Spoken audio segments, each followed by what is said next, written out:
테슬라는 지난해 7월 LG에너지솔루션과 무려 6조 원 규모의 배터리 공급 계약을 맺습니다. 그 전까지는 중국으로부터 에너지 저장 장치 배터리를 사갔었죠. 하지만 트럼프 정부의 대대적인 관세 정책 때문에 한국 기업으로 바꾸게 됐던 겁니다. 아무리 중국 배터리가 싸도 이 정도 관세는 감당 못하겠다. 이렇게 중국산 배터리를 미국 시장에서 야금야금 몰아내던 대중 관세가 소폭이지만 내렸습니다. 미국이 더 이상 중국의 이른바 마약 관세, 펜타닐 관세를 매길 수 없게 되면서 중국산 ESS 배터리에 붙여온 미국의 관세가 5%포인트 줄어들게 됐습니다. 트럼프 정부가 전 세계로부터 받아온 관세에 미국 대법원이 제동을 걸었습니다. 그래도 우리나라가 내야 하는 관세에는 별 차이가 없지만 정작 중국은 당장 수혜를 보게 된 겁니다. 변화의 소용돌이에 휘말리게 된 트럼프의 관세 드라이브. 단기적으로는요, 우리 원화 가치가 추가 하락할 위험이 좀 더 줄어들었다고 볼 수 있고요. 주식시장에도 호재로 작용할 수 있다는 분석이 나옵니다. 하지만 트럼프의 강력한 대중 견제에 균열이 생긴다고 하면 과연 우리에게 장기적으로 유리한 일이 될까? 그리고 오는 11월 미국의 중간 선거까지 중기적으로도 불확실성이 상당히 커질 수 있다는 우려가 나옵니다. 막말로 한국이 안 그래도 내주기로 한 돈을 앞으로 한국 부엌의 숟가락 젓가락 개수까지 점검당하면서 내줘야 하는 걸까? 호재와 악재가 섞여 있는 국면입니다. 지금 가장 궁금한 경제 이슈 똑소리 나게 짚어드리는 똑소리 2 권혜리 기자입니다. Foreign countries that have been ripping us off for years are ecstatic. They're so happy. 미국 대법원이 이번에 위법하다고 판결한 부분은요. 정확히는 아이이파, 국제 비상경제 권한법에 근거해서 부과했던 관세들입니다. 첫째, 나라별로 각각 부과했던 이른바 상호관세. 둘째, 중국이나 멕시코 같은 나라들에 따로 추가해서 매겼던 펜타닐 관세. 이 두 가지 관세가 바로 사라지게 됐습니다. 그러자 트럼프 정부는 다른 법에 근거해서 일단 지난 24일부터 모든 나라들의 일괄 10%의 상호관세를 새로 적용하기 시작했고요. 곧 15%로 확대한다고 밝혀놓은 상태입니다. 이걸로 상호관세 부활인가? 반쪽짜리 부활입니다. 사실 트럼프 정부가 전 세계에 관세를 매기기 위해서 뒤져봤던 과거의 법들은 여러 가지 더 있었습니다. 그런데 트럼프와 참모들은 그중에서 왜 아이이파를 선택했을까? 이 법을 이용하면 의회의 눈치를 보지 않고 관세율이나 기간도 대통령 마음대로 정할 수 있겠더라. 원래 관세를 생각해서 나온 법이 아니었기 때문에 아무런 절차적 제한이 포함돼 있지 않았거든요. 아이이파는 미국의 위기가 닥쳤을 때 대통령이 수출 수입 같은 대외 경제 활동을 바로 규제할 수 있게 만든 법입니다. 트럼프 정부는 이 정도로 미국의 무역 적자가 큰 상태라는 게 국가 위기가 아니면 뭐냐? 상호관세는 거기에 대한 비상 조치다라는 논리를 만들었고요. 같은 맥락으로 펜타닐 관세도 중국이나 멕시코에서 값싼 마약, 펜타닐이 대량 유입되는 게 바로 안보 위기다. 그러니까 이것도 중국과 멕시코에 관세를 물려서 해결한다는 논리를 폈습니다. 바로 여기에 대해서 법원이 관세는 그런 거 아니야. 이번에 최종 제동을 걸었던 겁니다. 세금은 의회에서, 그러니까 관세도 의회에서 정한다. 국제 비상경제 권한법이라고 해서 국가 위기에 대한 비상조치 수단, 제재 수단으로 대통령이 관세를 활용할 권한을 주지 않는다. 못 박았습니다. 그러니까 앞으로는 관세, 세금을 매기고 싶으면 기존의 통상법, 무역법 안에서 근거를 찾으라는 얘기인데요. 트럼프 정부가 여전히 의회를 거치지 않고 대통령 재량으로 바로 새 관세를 매길 수 있게 남아있는 무역법이 이번에 들고 나온 122조입니다. 대신에 이 법은 아이이파와 달리 명확한 제한이 있습니다.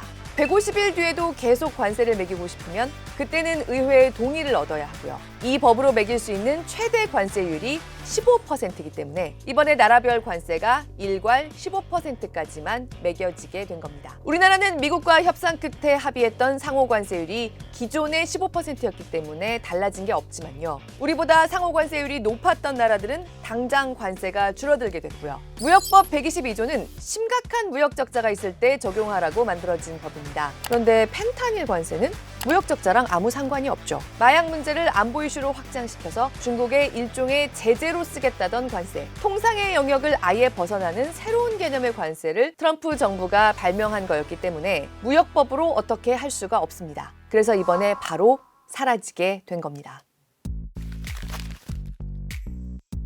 자, 그럼 가장 수혜를 보는 나라는 어디일까요? 중국과 브라질, 멕시코, 캐나다 같은 곳들이 꼽힙니다. 세계무역경보라는 독립기구는요, 중국이 실질적으로 감당해야 하는 전체적인 관세율, 실효 관세율이 7.1%포인트 줄어들고 브라질은 13.6%포인트나 낮아질 거라고 추산하기도 했습니다. 이 외에도 미국과의 협상을 통해서 한국만큼 상호관세율을 낮춰두지 못했던 나라들, 타이완이나 베트남, 여러 동남아 국가들도 혜택을 보게 됐습니다. 중국, 멕시코, 동남아.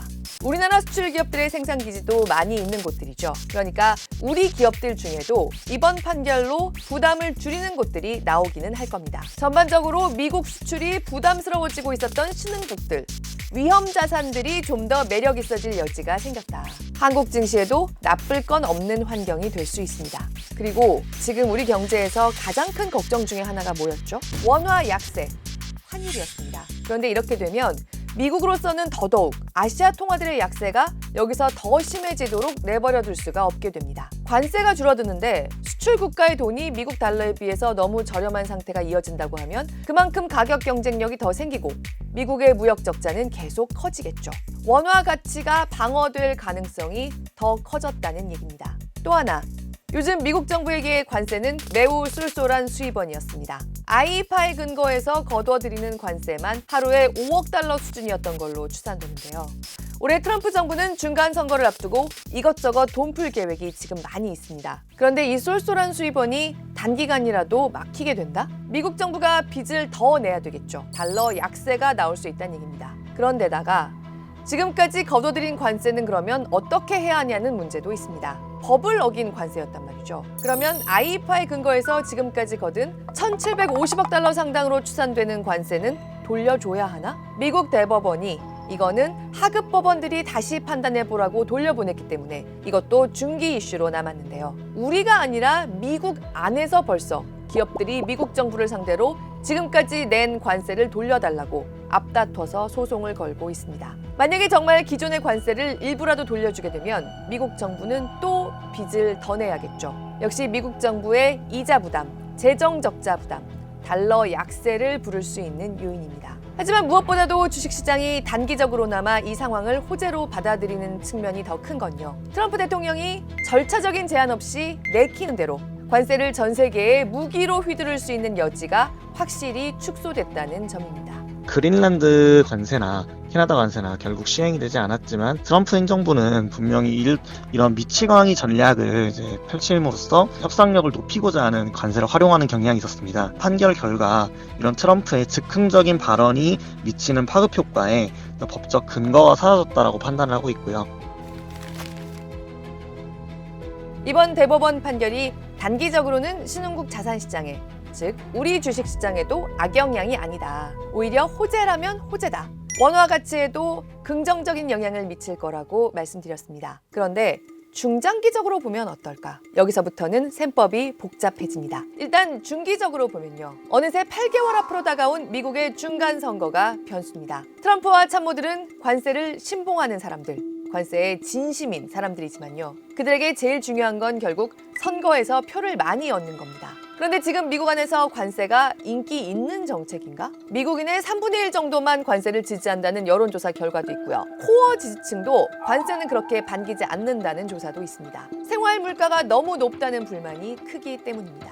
이런 상황에서 중국이나 멕시코, 동남아 국가들이 많이 만드는 소비재, 생필품 가격을 다시 적극적으로 올리는 게 트럼프 정부에 유리할까요? 관세가 줄어들었으니까 할인마트나 온라인에서 사는 메이드 인 차이나 옷, 신발, 화장품, 값싼 가구 같은 것들의 가격 부담이 좀 낮아지게 되면 올해 미국의 인플레 부담이 얼마나 줄어들 수 있을지에 대한 계산들이 벌써 나오고 있습니다. 이게 펜타닐 관세처럼 이번에 사라진 관세를 보충할 관세는 실질적으로 중간선거 이후부터 부과될 수 있다고 JP모건이나 웰스파고 같은 미국 금융기관들도 관측하고 있는 이유 중에 하나입니다. 더 나아가서 살펴보면요. 이번에 미국이 IEEPA를 놓아야 되자마자 122조에 근거해서 상호관세를 바로 다시 부과하면서도 반도체, 희토류, 의약품 이렇게 미국의 공급망이 타이트한 품목들은 잊지 않고 제외시켜 놓기도 했습니다. 지난해 초 같은 대대적인 관세전이 미국에도 부담스러운 상황이란 점이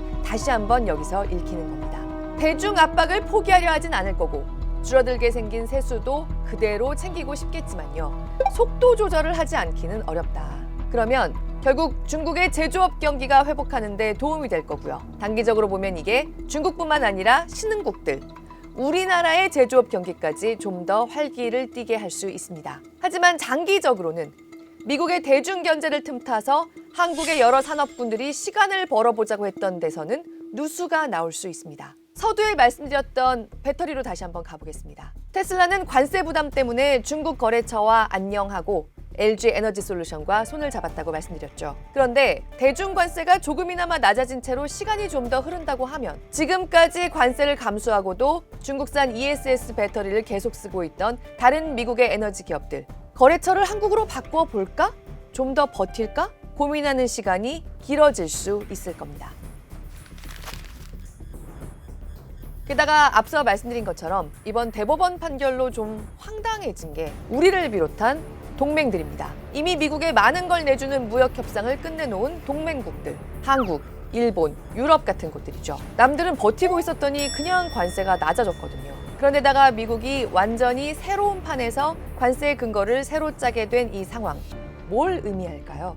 제이미슨 그리어 미국 USTR 대표가 내놓은 발언이 의미심장합니다. We can use other authorities that are frankly very sound and very strong. So we're very confident that we'll be able to continue reconstructing this program. 앞서 말씀드린 것처럼 무역법 122조는 150일짜리입니다. 이 밖에 쓸 수 있는 다른 무역법들은 모두 대통령이 바로 뭘 할 수는 없는 법들이고요. 미국 정부의 일정 조사 기간을 필요로 합니다. 나라별 관세가 아니라 품목 관세. 지금 우리나라 자동차나 철강에 따로 관세를 부과하고 있는 근거인 무역 확장법 232조 같은 것들이죠. 미국의 안보에 중요한 물자는 상무부가 조사해서 세율 제한 없이 관세를 매길 수 있다. 대법원이 이런 품목 관세들까지 위법이라고 본 건 아니었기 때문에 이번 판결에 영향을 받지 않고 있습니다. 앞으로 미국은 이 232조에 더불어서 USTR의 조사 권한을 주는 무역법 301조를 좀 더 동원할 걸로 보입니다. 이 USTR이 앞으로 미국에서 돈을 많이 벌어가는 아시아 나라들을 조사하겠다고 나서고 있습니다.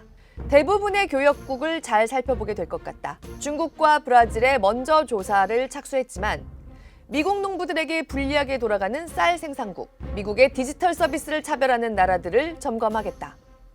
어디서 많이 들어본 말이죠. 전 세계적으로도 흔치 않은 한국의 고정밀 지도를 해외로 가져가게 해달라는 구글.